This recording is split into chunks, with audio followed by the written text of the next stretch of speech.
सभी को नमस्कार। आज हम बात कर रहे हैं भारतीय संस्कृति में योग का क्या महत्व है। हमारी सांस्कृतिक विरासत में योग किस तरीके से है। जैसा कि हम जानते हैं, योग आध्यात्मिक भारत को जानने और समझने का एक तरीका है। इसके साथ ही योग भारत की संस्कृति और विरासत से भी जुड़ा हुआ है। संस्कृत में योग का अर्थ है एकजुट होना। योग हमारे जीवन को जीने का एक तरीका बताता है। योग से शरीर का उचित विकास होता है और ये सुदृढ़ होता है। ये हमारे शरीर को मजबूत करता है। जहाँ तक बात करते हैं योग के योग कितना पुराना है, तो हम ये जानते हैं कि मानव सभ्यता हमारी जितनी पुरानी है, हम कह सकते हैं कि योग भी उतना ही पुराना है। योग की उत्पत्ति भी तभी से मानी जाती है, लेकिन इसको साबित करने के लिए, इसको प्रूफ करने के लिए कोई भी ठोस सबूत मौजूद नहीं है। इस क्षेत्र में बहुत व्यापक शोध हुए, रिसर्चेज हुई, लेकिन योग की उत्पत्ति के संबंध में कोई भी हमें ठोस परिणाम प्राप्त नहीं हुए। ऐसा माना जाता है कि योग की उत्पत्ति 5000 साल पूर्व हुई थी, लेकिन कुछ विद्वानों का मानना है कि योग की उत्पत्ति 5000 साल पूर्व नहीं, बल्कि महात्मा बुद्ध यानी कि लगभग 500 ईसा पूर्व से महात्मा बुद्ध के समय से मानी जाती है। हम देखते हैं कि सिंधु घाटी की सभ्यता सबसे प्राचीन सभ्यता है। इसकी खुदाई के दौरान ही कुछ आश्चर्यजनक बातें, आश्चर्यजनक तथ्य हमारे सामने आए। इसमें सभ्यता में साबुन के पत्थर, जिसे हम सोप स्टोन भी कहते हैं, उस पर आसन की मुद्रा में बैठे योगी के चित्र मिलते हैं। कुल मिलाकर हम ये कह सकते हैं कि योग की शुरुआत स्वयं के हित की बजाय लोगों की भलाई के लिए हुई है। अगर हम समय के हिसाब से देखें तो हम योग को 5 भागों में बांट सकते हैं: वैदिक योग, प्रारंभिक शास्त्रीय योग, शास्त्रीय योग, पूर्व शास्त्रीय योग और आधुनिक योग। हम बात करते हैं वैदिक योग की, तो जैसा कि हम जानते हैं वेदों के अनुसार भारत में योग की उत्पत्ति जो है वो वैदिक काल से मानी जाती है। प्राचीन काल में जो योगिक शिक्षाएं वैदिक योग या प्राचीन योग के नाम से मशहूर थीं। हमारे चारों वेद, ऋग्वेद, यजुर्वेद, सामवेद और अथर्ववेद में ये देखा जा सकता है। वैदिक योग से जुड़े अनुष्ठान, समारोह हमारे मन को तरोताज़ा करने में महत्वपूर्ण भूमिका निभाते हैं। इसलिए उस समय जो लोग थे वो अपने जीवन में वैदिक योग को उन्होंने महत्वपूर्ण पहलू के रूप में अपनाया था।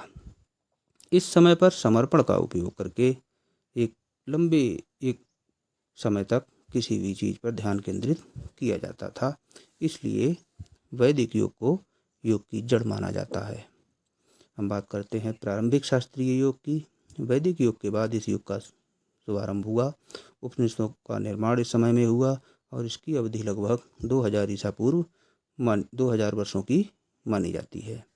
और ये जो हमारा प्रारंभिक शास्त्रीय योग का जो युग था, ये लगभग दूसरी शताब्दी तक चलता रहा।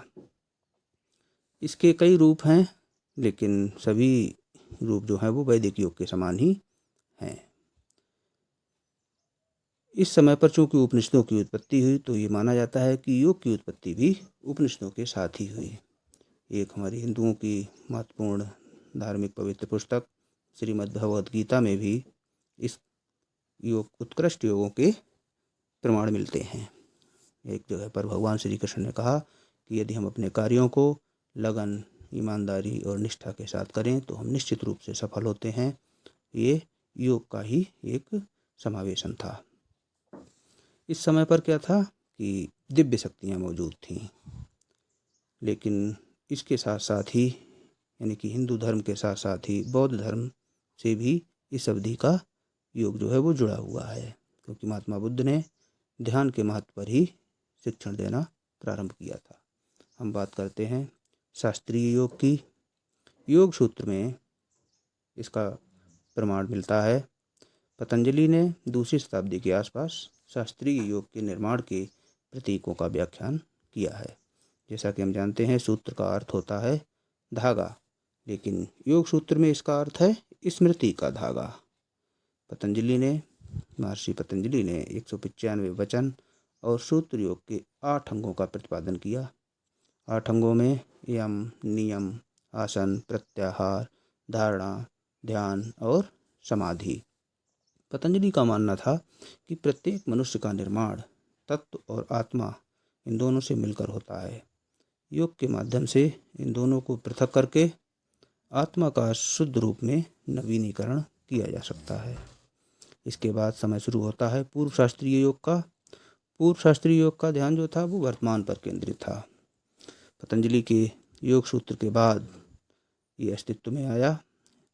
इसमें सबसे महत्वपूर्ण बात ये थी कि ये योग जो था वो कठोर एकाग्रता पर केंद्रित था।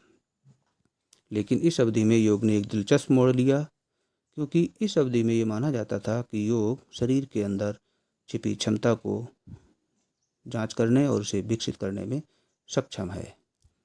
इसीलिए यहाँ पर एक नवीन प्रणाली का जन्म हुआ, जिसे हम हठ योग का नाम देते हैं। इसके बाद हम बात करते हैं आधुनिक योग की। ऐसा माना जाता है कि वर्ष 1893 में जब शिकागो में एक धर्म संसद का आयोजन किया गया था, तो स्वामी विवेकानंद ने धर्म संसद में अमेरिकी जनता पर स्थायित्व से परिपूर्ण प्रभाव डाला। इसके फलस्वरूप वह योग और वेदांत की ओर छात्रों को आकर्षित करने में सफल हुए। दूसरे योग गुरु परमहंस योगानंद जी को माना जाता है। और अगर हम वर्तमान की बात करें तो पतंजलि योग पीठ ट्रस्ट के स्वामी रामदेव जी ने भारत के प्रत्येक घर में और यहाँ तक विदेशों में भी योग का प्रसार करने में कामयाबी हासिल की। वर्तमान समय में भारत के प्रधानमंत्री श्री नरेंद्र मोदी जी ने उनके अथक प्रयास से संयुक्त राष्ट्र संघ ने अंतर्राष्ट्रीय योग दिवस मनाने की घोषणा की। कुल मिलाकर हम ये कह सकते हैं कि योग वास्तव में भारतीय संस्कृति का एक अभिन्न हिस्सा है और इतिहास के साथ साथ योग में भी परिवर्तन देखने को मिले हैं। तो आइए यथार्थ में भारत का हिस्सा बने और शरीर और आत्मा के सुधार के लिए योग को अपनाएं। धन्यवाद।